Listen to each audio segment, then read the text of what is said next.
Creatine versus whey protein. Which is truly better for building muscle mass after 50? If you've had this question before or have it now, stay tuned until the end, because we'll cover everything.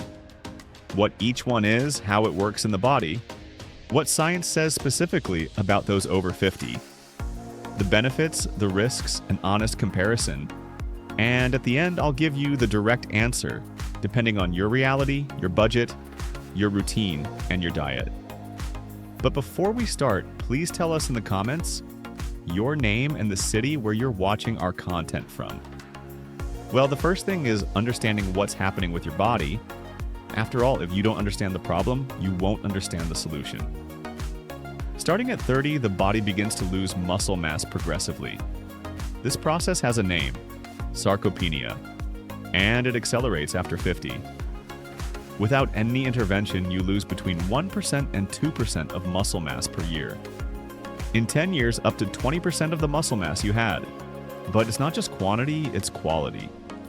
Type 2 muscle fibers, responsible for strength and mass, are exactly the ones that suffer most with aging. You lose the most important fibers for muscle building first. Along with this, testosterone drops about 1% per year starting at 30. At 50, you may have 20 to 25% less testosterone than you had when you were young. This means that the same stimulus that worked before now works less. There's also a phenomenon called anabolic resistance. Aging muscle becomes less sensitive to protein stimulus. You'll need more protein and better quality protein to have the same effect as before. And recovery becomes slower. The post-workout inflammatory process takes longer to resolve. Recovery is where muscle grows, not during training, but after. Why do I tell you this? Because creatine and whey protein act exactly on some of these problems. Understanding which problems each one solves is what will help you make the best decision. Now let's talk a bit about creatine. It's a compound formed by 3 amino acids, arginine, glycine, and methionine, naturally produced by the liver, kidneys, and pancreas. You also ingest creatine when eating red meat or fish. The problem is that the amount you can get from food has a ceiling. The form you should use is creatine monohydrate, the most studied, cheapest, and most effective. More than 500 published clinical studies. There's no supplement in the world with more scientific backing. Now, the mechanism. Creatine is not protein. It doesn't build muscle directly. What it does is different and fundamental. When you exert force, what fuels muscle contraction is a molecule called adenosine triphosphate. The problem is that the adenosine triphosphate stock in muscle lasts only a few seconds of maximum effort. When adenosine triphosphate is used, it loses a phosphate and becomes adenosine diphosphate. And the muscle needs to recharge this adenosine diphosphate quickly to keep functioning. That's where creatine comes in. In muscle, it exists as phosphocreatine, and when the muscle needs energy, phosphocreatine donates that phosphate to adenosine diphosphate, regenerating adenosine triphosphate in fractions of a second. The more phosphocreatine you have, the faster you regenerate energy, the more strength you maintain for longer. You do one more repetition, you lift one more pound. And this, over time, is exactly what produces muscle gain, because muscle grows in response to progressive overload. Why is creatine especially important after 50? Muscle creatine levels decrease with age. Studies show that phosphocreatine stores are significantly lower in older adults. You already start at a disadvantage. Supplementation levels this playing field. Creatine preserves type 2 muscle fibers, exactly the ones that disappear most with aging. Studies with elderly people show that creatine combined with training results in greater preservation of these fibers than training without supplementation. Creatine increases functional strength. A study published in the Journal of Strength and Conditioning Research with adults over 57 showed significantly greater gains in strength and lean mass after 12 weeks of creatine with resistance training versus placebo. The difference was approximately 4.5 pounds of lean mass, double the control group. Creatine has cognitive benefits. The data? Most people don't know. The brain also uses creatine as a source of quick energy. Studies show improvement in short-term memory and cognitive performance, especially in older adults, a considerable bonus for those over 50. Creatine may protect bones. There's emerging evidence that, combined with strength training, it helps maintain bone density, something very relevant after 50, when osteoporosis risk grows. How to use and what's myth. Dose: 3 to 5 grams per day, every day, including non-training days. Creatine works by muscle saturation. There's the loading phase protocol with 20 grams daily for 1 week, but I don't recommend it above 50 because of gastrointestinal discomfort. With 3 to 5 grams per day, in 4 weeks you reach the same result. Form: creatine monohydrate, period. Forget creatine hydrochloride, ethyl ester buffered. They're more expensive without superior evidence and in some cases with inferior evidence. Does it harm the kidneys? Creatine elevates creatinine in the blood, a kidney marker, but this is an expected effect of creatine metabolism, not a sign of damage. Studies with up to 5 years of continuous use showed no kidney damage in healthy people. If you already have diagnosed kidney disease, talk to your doctor first. Does it cause hair loss? There's a single study from 2009, never replicated, that showed increased dihydrotestosterone without actual hair loss. The causal relationship wasn't established. It's too weak data to support any conclusion. Is it a steroid? No. Creatine is a compound naturally present in the body and in food. No hormonal action, no prescription necessary, classified as a dietary supplement. Now let's see everything about whey protein. It's basically the protein from milk whey, the liquid left over when milk is processed to make cheese. This whey is filtered, concentrated, and dried, and the result is whey. There are 3 main forms: concentrate, 70 to 80% protein, with lactose and fat; cheaper, isolate, 90% or more protein; minimal lactose, more expensive, and hydrolyzed; pre-digested, faster absorption, much higher cost and small practical difference. Whey's mechanism is direct. You ingest protein, it's digested into amino acids. These amino acids enter the bloodstream, and muscle uses this raw material to rebuild and grow. Without enough protein, no matter how you train, muscle doesn't have what to grow with. Whey has 2 clear advantages over other sources. Rich in leucine, the amino acid that acts as a trigger for protein synthesis, with concentration around 10% of its weight, much higher than plant proteins, and fast digestion, with amino acids in the blood in 1 to 2 hours, ideal for the post-workout period. Before we continue, if you're over 50, take a look at this statistic. According to the WHO, between 28 and 35% of people over 65 suffer at least 1 fall each year.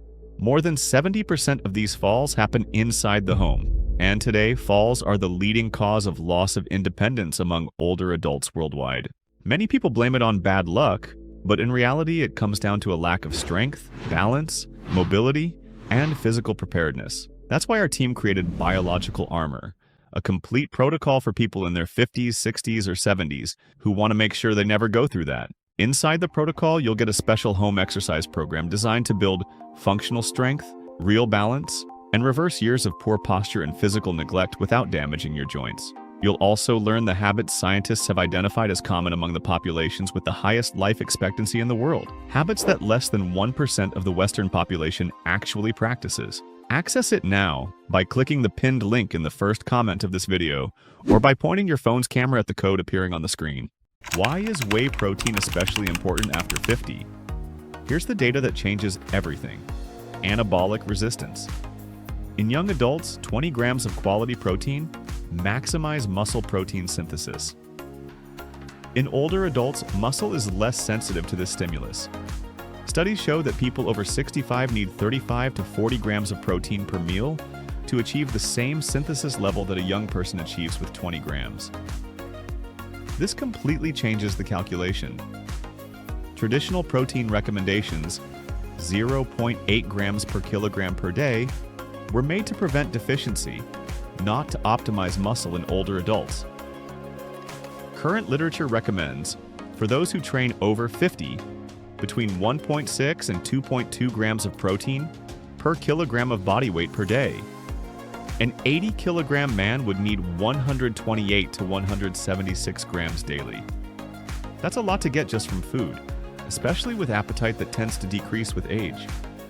To maximize protein synthesis in older adults, you need at least 3 grams of leucine per meal.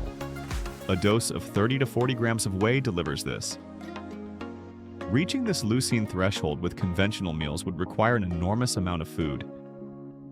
Whey protein also combats muscle loss over time. Longitudinal studies show that elderly people with higher quality protein intake have less progressive sarcopenia.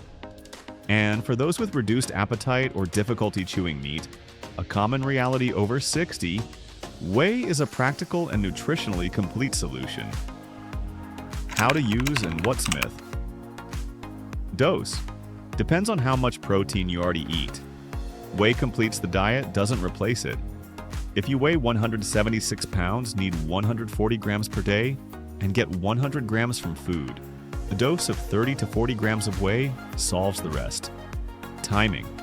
Post-workout is the most validated moment. In older adults, the anabolic response window after training seems to be shorter and more acute than in young people, making protein consumption within 1 hour after training more important. Form. For adults over 50, whey isolate is usually preferable because many people in this age group have some degree of lactose intolerance, and isolate has minimal lactose content. Does whey harm the kidneys? Same argument as creatine, equally misguided in people with healthy kidneys. Studies show no kidney damage with intake up to 2.5 grams of protein per kilogram of weight. Does plant protein substitute? It can, but it's not equivalent. Plant proteins have less leucine and, in most cases, incomplete amino acid profile. For the same anabolic stimulus, you'd need larger doses. It's not impossible, but requires careful planning. Now let's make an honest comparison. The most important point of the comparison is this. Creatine and whey protein don't do the same thing. They don't compete with each other. They act through completely different mechanisms. Creatine works in the effort phase. It gives more energy for you to train more intensely, generate more overload, produce more muscle stimulus. Whey works in the recovery phase. It provides the raw material that muscle will use to rebuild bigger and stronger after training. In terms of cost, creatine wins by far. In terms of impact when missing, whey solves a real and frequent gap. Most people over 50 don't eat enough protein. Creatine potentiates something that already exists but doesn't fill a nutritional deficiency. In terms of extra benefits, creatine has more bonuses outside muscle, cognitive, bone, possible neurological protection. Whey contributes to satiety and weight control. The combination of both is superior to either one alone. Studies that compared 4 groups, training only, training with creatine, training with whey, training with both, showed that the group that combined both supplements showed the greatest absolute gains in lean mass and strength. This makes mechanical sense. One improves stimulus quality, the other improves the capacity to respond to that stimulus. Before we continue, don't forget to subscribe to the channel and activate notification alerts. Having constant access to science-based information is what will make you progress healthily long-term in the world of exercise. But after all, what if you can only choose one? This is the question everyone wants answered. And the right answer depends on a variable that only you know. The decisive variable is, are you eating enough protein? If you are not eating enough protein, whey protein is the right choice. Without protein, muscle doesn't have what to grow with. Creatine will give you more strength in training, but if there's no amino acid available for protein synthesis, this stimulus doesn't convert to muscle. It's like hiring a builder without bricks. The builder does everything right, but the material didn't arrive. If you are already eating enough protein, creatine is the right choice. The problem isn't lack of raw material, it's maximizing what you already do. Creatine will potentiate training quality, increase strength and mass gains, and still give you the cognitive bonus. If you're over 65, the probability of not eating enough protein is very high, appetite reduces, mobility may be limited, chewing may be a factor. In this scenario, whey protein first without hesitation. The most honest answer possible. If I had to give a single answer to a 55-year-old man, healthy, who trains 3 times a week, eats reasonably well but doesn't control protein, I would say whey protein first. The reason is simple. Protein is the most frequent limit. Most people who believe they're eating well still don't come close to the ideal protein intake for mass gain after 50. And without enough protein, creatine doesn't work miracles. But is crucial. If this same person told me they eat 3 eggs at breakfast, chicken at lunch, and meat at dinner and already calculate protein, I would say creatine without thinking twice. If you want help deciding, here's a step-by-step. First, find out how much protein you eat. For 1 week, write down everything and calculate. Use a nutrition app. This is the foundation of everything.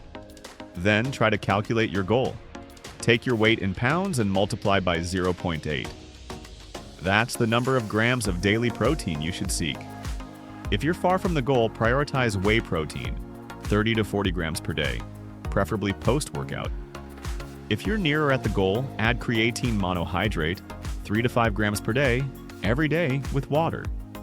If you can do both at the same time, do it. The combination is superior. Train. No supplement in the world replaces the stimulus of strength training. Creatine and whey potentiate training. Without training, they're money thrown away. Summarizing in 30 seconds. Creatine improves muscle energy, increases strength, potentiates training, has cognitive benefits, is cheap, and lasts months. Works better when dietary protein is already in order. Whey protein provides raw material for muscle building, combats age-related anabolic resistance, is practical and of very high quality. It's essential when diet has protein deficit. If you can only choose one, discover your current protein intake. If it's low, whey. If it's adequate, creatine. Remember, the information presented is based on published scientific literature and doesn't replace individualized medical guidance. Before starting any supplementation, consult your doctor or nutritionist. Now, one last very important warning. If you decide to take creatine, whether with whey protein or without, there are 10 common mistakes you should never make to avoid turning this excellent supplement into poison for your body. If you want to discover in detail what they are, we have a video appearing right now on the screen showing each one of them better. Don't miss it. Thank you for watching until here, and may God bless you, my friend.